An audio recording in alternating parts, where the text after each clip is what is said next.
Yeah, here we are at Holland Cove, and it's a blustery, rainy day out there. I did walk down to the cove in the rain. Maybe I'll tag that at the end of this video. So, the last couple of days I spent doing some flying with the drone and mapping on some of the blueberry fields. This is all blueberry land in here, and then I don't know, that's about 400 acres, and that's another chunk of blueberry land in there. Oh, not 400 acres, but some. I wonder what I knocked down there.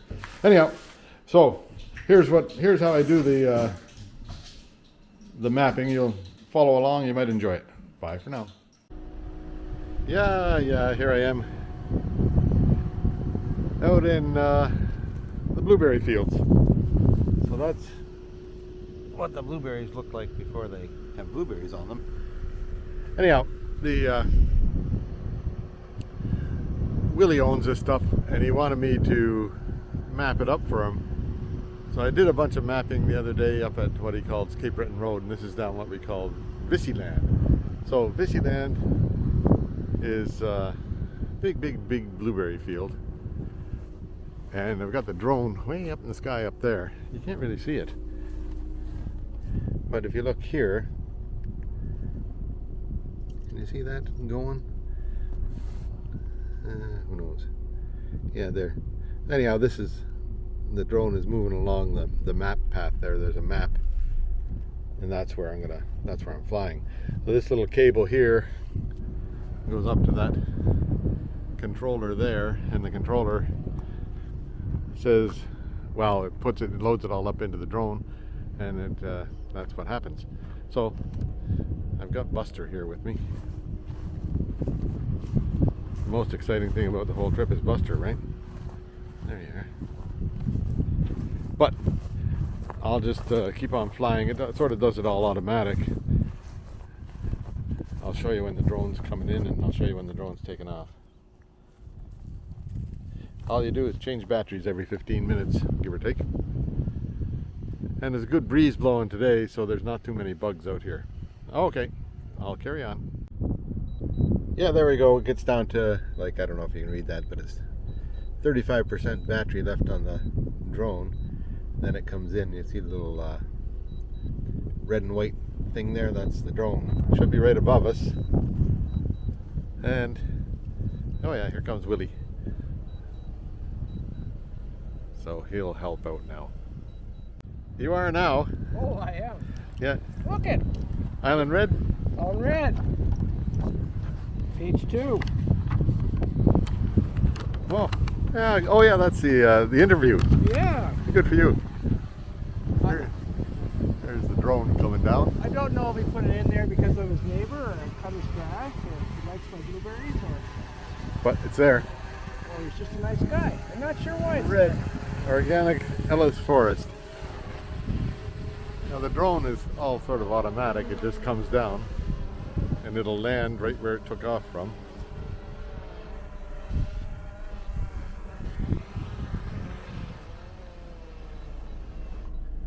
Yeah, then we switch the battery out. Whoa. Yeah, here we are, set to go again, maybe.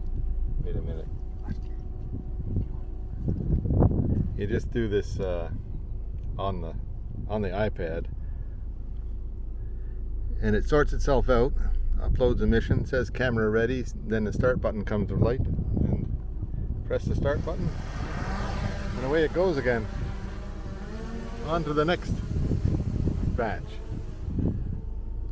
So the little black dots, you see the little black dots down here, that's all the ones that it picked up on the first batch. Then it'll just fly back there and start going back and forth, those white lines.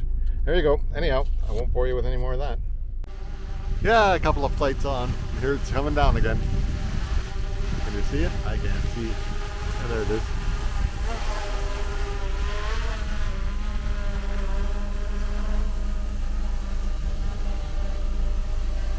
Everything's automatic here. Except for changing battery. Willie has to do that. Now I put an elastic, you see that elastic band around the battery, because the batteries get puffy, and so they kind of push against their stoppers. So if you put the elastic band around it, just make sure that it doesn't flip out on you, and that would be disappointing in the air.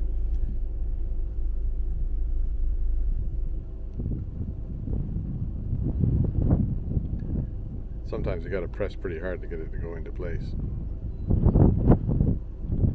That one's not down, Willie. Really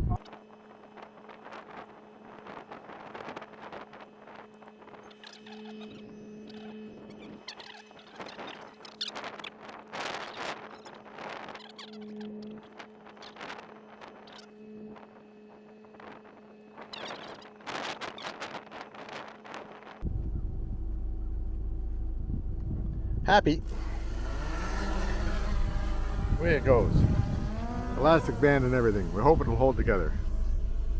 That's the puffiest of the batteries. So those puffy batteries are a pain. That's where it is right here. And all these black dots are the ones we've got already. And now we're going to go and finish up the white dots. I've got 2 batteries left before I have to go to one set on cycle 2. Anyway, there we go. Yeah, here he is. We got it all done. Coming in for the last one. So that was about 90 minutes of flight time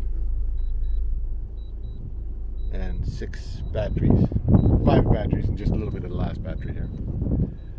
And so the doggy is over there by the car, and we just wait here for it to come along.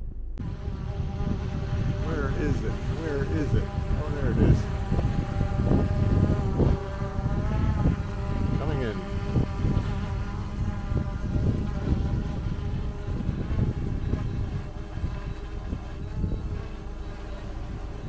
Sometimes it thinks that something's in the way and it won't land.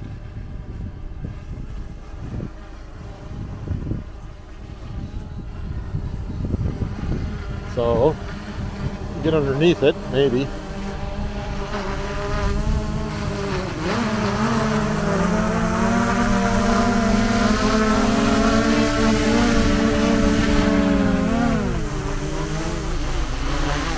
All right, enough already.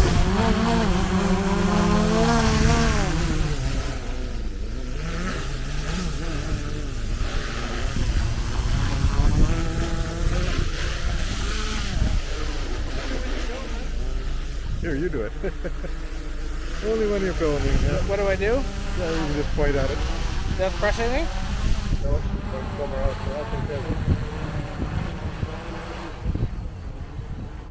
There. Only when you're filming does stuff like that happen. There we go. We're done. You're over.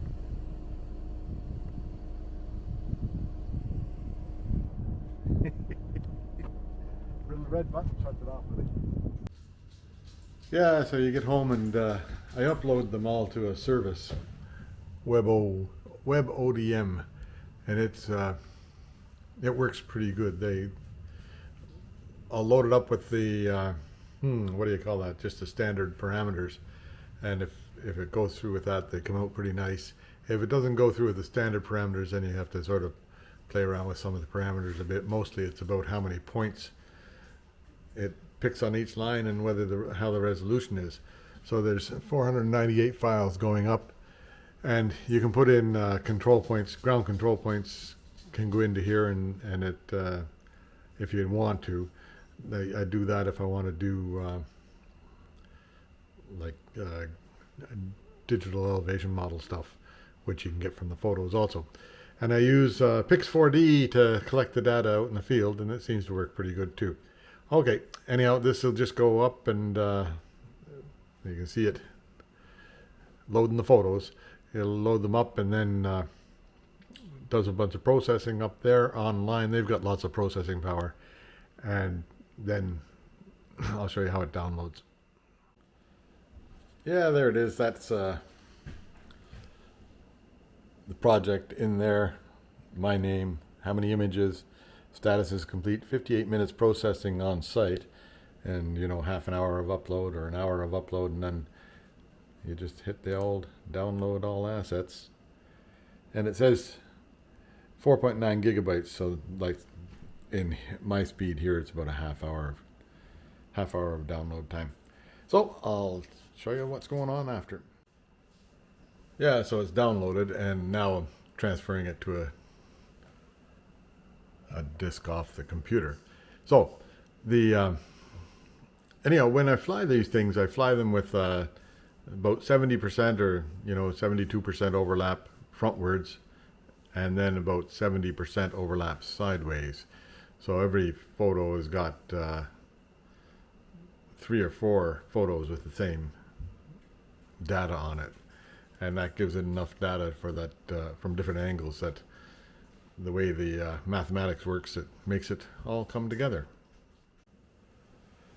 Yeah, so after all the processing done is I put it into an Adobe format and then send it to the printer from Adobe, because Adobe has all the whatever you call that, it handles printers better than other programs do. And this photo here in Adobe will also go into a program called Avenza on your phone, and you can use it like GPS. It'll be real time where you are on the phone. Anyway, there you go. I'll go downstairs and I'll show you. I happen to have a printer downstairs that'll print out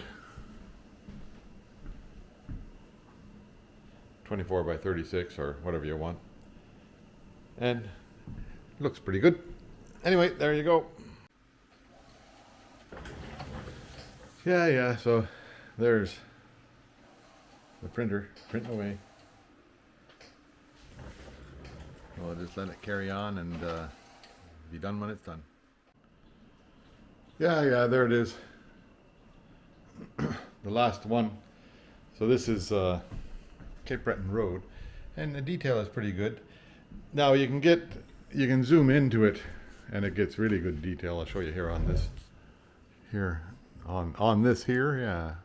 Put it at 200%, and the detail comes out pretty nice. You can see anything you want to see. I'll maybe move over to where my car is, right? Yeah, there's 2 cars on there. I don't know, can you see that? Yeah. That's pretty good detail. And then I just printed at 300 dots per inch on the printer. So there you go. That's a program that I use for picking it up in the field is called Pix4D. The program that I use a DJI Mavic 2, which is maybe 5 or 6 years old by now. And then what do I use for mapping program? I use a program called Global Mapper, which is a pretty dandy program. It works very well. Like that's some of the detail there, and then like I'll just zoom that out to the whole map.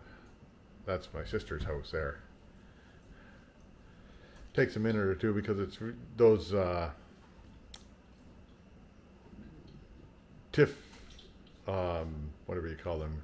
There it is, it's zoomed out now. Those TIFF, so this is the section that I flew here. You can see, and that's the other section around it is just from background map from Global Earth, or global data, or whatever they call that stuff. Anyhow, but that's Global Mapper version 23. Works pretty nice. Okay, so that's what do I do? I gotta press buttons here. Yeah, there you are. That's me. Anyhow, there's mapping for you. Whatever, if you like it, that's great. If you don't like it, well, that's great. Bye for now. Yeah, here we are. A bit of a blustery day today, indeed. Nobody in the parking lot. What a surprise. Water's running down the path, and I can hear the waves rolling in out here. Windy, so there'll be some wind noise out here. Yeah, and the water's all rowly.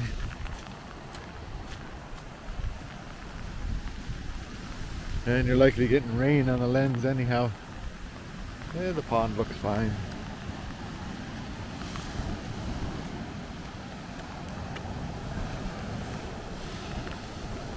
Yeah, it sure is a blustery day at the cove.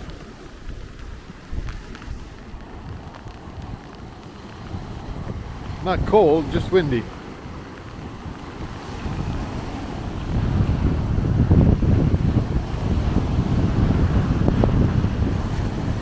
Yeah, waves are rolling in today. There might even be an undertow there somewhere. You don't want to go swimming today, do you, doggy? Hey, where's the dog? There he is.